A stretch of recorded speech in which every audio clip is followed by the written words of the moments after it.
बाकी हैं। बहुत ज्यादा उत्साह पार्टी को लेकर के आपने पीछे देखा, दुष्यंत जी जब आए तो शहर में उनकी गतिविधि, क्योंकि जननायक जनता पार्टी को सामान्य तौर पर गांव की पार्टी के तौर पर देखा जाता है, ऐसे में दुष्यंत जी के शहरों में इतने कामयाब कार्यक्रम और लोगों की जो उनसे अपेक्षा थी उस पर खरा उतरना, उनकी कार्यशैली से लोगों का प्रभावित होना। और आज जब हम ग्रामीण अंचल यानी नांगल चौधरी के अंदर थे तो जिस हिसाब की संख्या में लोग निकल करके आए हैं, ये दर्शाता है कि जननायक जनता पार्टी बहुत बड़ी ताकत बन करके इस दक्षिणी हरियाणा के अंतिम छोर में उभर रही है। और मैं तो बधाई दूंगा सभी पार्टी के सीनियर्स को कि बहुत अच्छी कार्यशैली से यहाँ की जो कार्यकारिणी है वो काम भी कर रही है, निरंतर लोगों को जोड़ रही है, नए लोग हमारे साथ जुड़ रहे हैं। और भविष्य में पार्टी का विजय पताका, चाहे लोकसभा का चुनाव हो, विधानसभा का चुनाव हो, यहाँ पर फहराए, उसके लिए और मजबूती से दृढ़ता से काम करेंगे। हमारा पहला लक्ष्य यही है, आने वाले विधानसभा चुनाव से पहले लोकसभा का चुनाव होना है और लोकसभा के चुनाव में भिवानी महेंद्रगढ़ सीट डॉक्टर अजय सिंह चौटाला जी की कर्मस्थली रही है। ऐसे में इस सीट पर पार्टी बहुत मजबूती से चुनाव लड़े, ना केवल लड़े बल्कि देश के सबसे पवित्र और सबसे बड़े राजनीतिक मंदिर में भिवानी महेंद्रगढ़ सीट का जो हिस्सा है वो जेजेपी के हिस्से आए। और जैसा डॉक्टर अजय सिंह चौटाला जी का लगाव रहा इस क्षेत्र के लोगों से, तो उन्हें दोबारा इस क्षेत्र की सेवा का अवसर मिला। वैसे ही इस क्षेत्र में विधानसभा की जो सीटें हैं उस पर भी बीजेपी का विजय पताका फहराए, उसके लिए हम बड़ी निष्ठा से काम कर रहे हैं। और आज भी परिणाम स्वरूप बड़े अच्छे रिजल्ट्स, आज बड़ी अच्छी सभाएं हुई। लोगों के जो कोई काम है जो हम गांव के स्तर पर निपटा पाए, कहीं कोई वीडियो लेवल के स्तर के काम थे उनको दूर किया, कहीं कोई पानी की समस्या थी, निकासी की थी, वो तमाम यूनिट निपटवाई। जहाँ कहीं कोई पीडब्ल्यूडी की सड़कें बननी है दुष्यंत जी के संज्ञान में डालेंगे, कहीं कोई कम्युनिटी सेंटर बनने हैं वो उनके संज्ञान में डालेंगे। पार्टी की तरफ से आज लगभग 10-12 गाँव में हमने जिम भी वितरित किए हैं, जिससे नौजवान जो है वो अपने उसमें आगे बढ़ सकें। तो जो मुद्दे थे आज उनको ज्यादातर उनको निपटाया गया और कुछ ऐसे हैं जो दुष्यंत जी के मार्केट होने हैं उनका लिए गए। तो बाकी तो आपके कोई प्रश्न है उनका जवाब देंगे। आप आए, आपका स्वागत, फिर से धन्यवाद।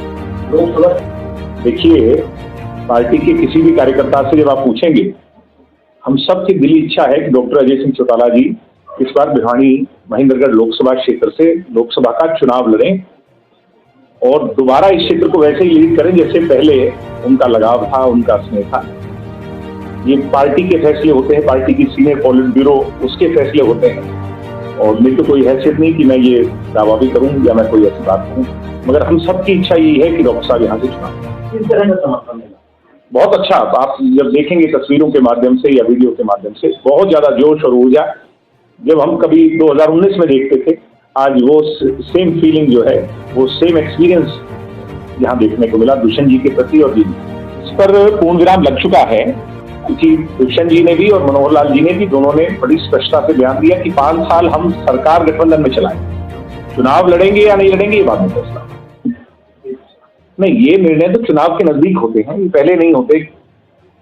हम मिलके लड़ेंगे या नहीं लड़ेंगे, या मिलके लड़ेंगे तो कौन कहाँ लड़ेगा, ये तो लास्ट मोमेंट के निर्णय होते हैं दोनों पार्टियों की सीनियर लीडरशिप पर।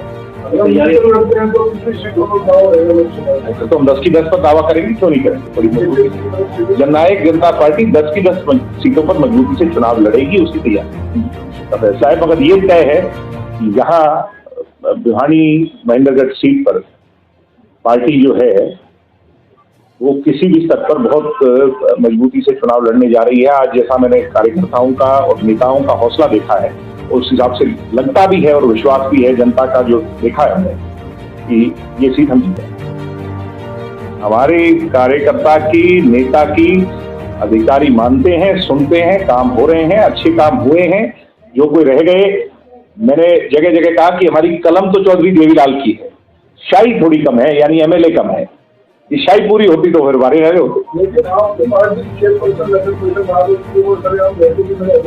वो मान जाएंगे, कोई जो नहीं मानते वो भी मानेंगे, क्यों नहीं मानेंगे। कई बार अधिकारी समय के साथ सारी चीजें मानेंगे, वो सारी चीजें अभी दुष्यंत जी के संज्ञान में पीछे डाली हैं, वो आए हैं, सारे काम होंगे। यहाँ के जो डेवलपमेंट के कोई भी काम छोड़ेंगे नहीं। शहर का जो आपके क्षेत्र का विशेष तौर पर शहर का जो काम है, जिसमें कोई अड़चन बन रहा है, वो सारी अड़चनों को दूर करें। मैं मेरी हैसियत नहीं, फिर मैं वही कह रहा हूँ, मगर ये तय है कि आने वाला जो कल है उसमें मैं ये परिदृश्य देखता हूँ।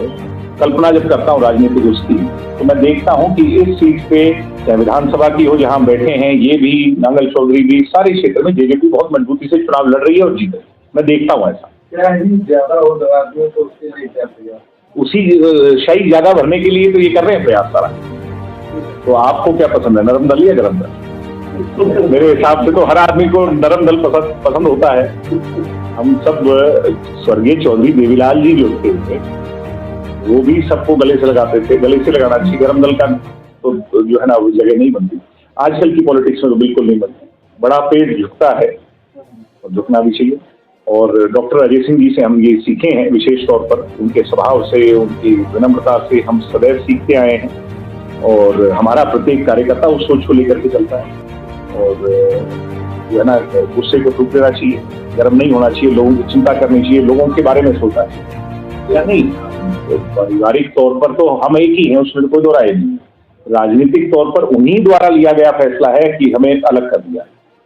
क्या पता वो कहते हैं कई बार कि जो घर का बुजुर्ग होता है वो कमजोर का सहारा बनता है, मजबूत का नहीं बनता। मजबूत को खुला छोड़ देता है क्योंकि वो अपने पैरों पे चल पाता है। उसी परिवार के एक सदस्य विधानसभा में सकते हैं। मैं उनके बारे में थोड़ी कुछ कह सकता हूँ, वो तो उन्होंने करनी है, वो तो सोचना भी उन्होंने है। आपको संज्ञान होगा जो पत्रकार है हरियाणा के, कि परिवार में वो कहते हैं what goes around comes around. इतिहास दोहराता है अपने आप को। जब मेरे दादा हरियाणा के मुख्यमंत्री थे तो उनके खिलाफ जो सबसे पहले ये सीबीआई में मामला ले जाने वाले उनके स्वयं सगे भाई थे। उनको बहुत छींटाकशी करते थे। उनका क्या हश्र हुआ और राजनीतिक तौर पर उनकी जो क्या वो रही, भविष्य रहा उनका, उनके अंतिम सांस में, ये बड़ी पारिवारिक बात है मगर आपने पूछ ही लिया।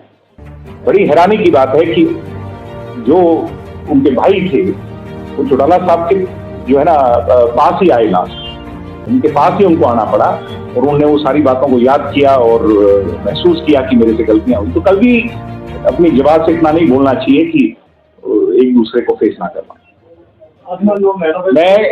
मैं कल हिसार में था तो मुझे एक पत्रकार कहने लगे कि कोई सर्वे हुआ और उस सर्वे में जेजेपी को 4 या 5 सीट दिखाई गई। तो मैं हंसने लगा। तो वो कह रहे कि आप हंस क्यों रहे हैं? मैंने कहा कि जब सर्वे चल रहे थे नेशनल मीडिया पर 19 में, तो हमें 1 सीट भी नहीं दिखाई थी। कुछ चैनल ऐसे थे जो हमें सिर्फ 1 या 2 सीट दिखा रहे थे। तो मैंने उन्हीं की बात को सत्य मानते हुए, अगर वो मीडिया में 4-5 दिखा रहा है तो इस बार तो बाजी पार है। चाबी पूरी तौर पर जो है विधानसभा की दुष्यंत जी खोले। अगर पूरी शाही नहीं, पूरी ताकत नहीं, आपने वादा क्या? देखिए, हम अभी भी इस कार्यकाल में भी इस बात की कोशिश करेंगे कि इसको मैक्सिमम बढ़ाया जाए। मुझे हंसी तब आती है और बड़ा अजीब तब लगता है जब भूपेंद्र हुड्डा जी ये बोलते हैं। हुड्डा साहब ये कहते हैं कि पेंशन इन्हें 5100 कही थी, हमने तो कही थी हमारी ताकत सिर्फ 10 की है। हुड्डा जी के पास एक बार 60 से ज्यादा विधायक थे। हुड्डा जी के पास एक बार पूरी सरकार थी, यानी 2 अंतकाल में वो चीफ मिनिस्टर 2 टेन्योर में रहे और 2 वर्षों में उतनी नहीं बढ़ा पाए जितनी हमने 3 साल में बढ़ा दी। अब हुड्डा जी ये बात थोड़ी हमें कह सकते हैं। ये तो जनता ने हमसे जवाब तलब करना है, वो हम करेंगे। हम उसका जवाब देंगे कि हम जो है ना इतनी पावरफुल होते तो हम उसको 5100 कर देते।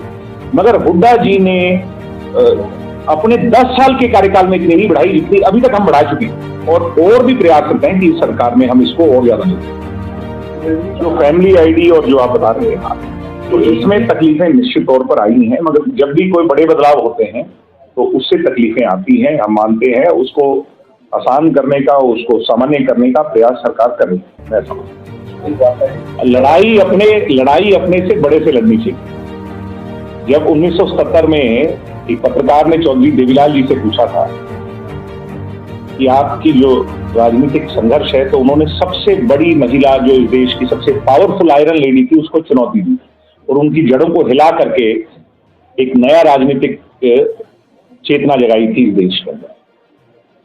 तो सरपंच से लड़ाई मुख्यमंत्री बनने की सोच रखने वाला लड़ेगा, तो अब उसका भविष्य क्या होगा वो आप सब। मैंने सुन ली आपकी बात और मेरा जवाब पहले भी यही था और अब भी यही रहेगा। ये काम पुलिस का है, ना दिग्विजय का है ना किसी और का है कि अगर किसी ने कोई नशा बेचा या नहीं बेचा। मगर अगर कोई मुख्यमंत्री बनने की सोच रखता है तो उसकी राजनीतिक लड़ाई एक सरपंच या एक मेंबर के साथ नहीं है।